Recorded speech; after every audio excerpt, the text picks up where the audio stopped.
séquence vidéo, au cours de laquelle nous allons voir juste les étapes, comment résoudre un exercice de génétique. Voilà, comment résoudre les étapes à mener ou bien les questions que vous devez vous poser pour pouvoir résoudre un exercice de génétique. Les étapes pour résoudre un exercice de génétique. En fait, vous devez répondre à 5 questions, en gros, si on peut résumer ça comme ça, 5 questions. 5 questions. Il faut répondre à 5 questions. Bon, c'est pas en ordre, mais je vais quand même dire la première, ou bien ça ne fait pas en ordre. Vous devez déterminer le nombre de gènes. Le nombre de gènes. Est-ce que nous sommes dans un cas, ou bien dans une situation de monohybridisme? De monohybridisme, ou bien nous sommes dans une situation de dihybridisme. Voilà, donc voilà, première étape, déterminer le nombre de gènes. Est-ce que nous sommes dans une situation de mono ou bien dans une situation de dihybridisme? Voilà, ça c'est la première. Deuxième étape, vous devez localiser les gènes.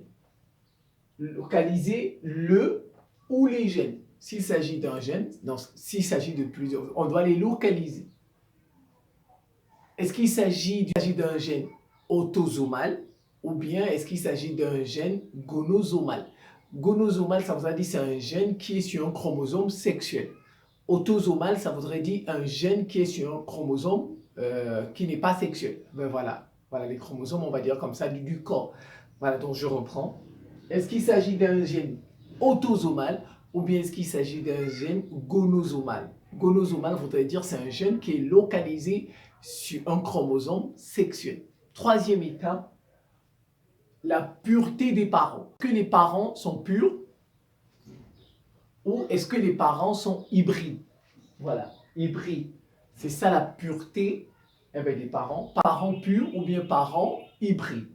Quatrième, la relation entre les allèles. La relation entre les allèles du gène.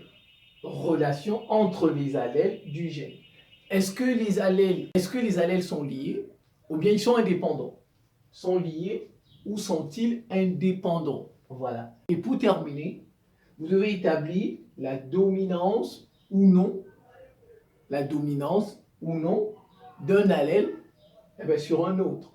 Établir la dominance, on parle parfois de double dominance, de la codominance, voilà, ou non d'un allèle sur un autre. Voilà un peu les 5 questions auxquelles vous êtes supposé répondre pour résoudre, on va dire comme ça, un exercice de génétique. C'est la fin de cette petite séquence vidéo. Je vous remercie pour votre attention et à très bientôt.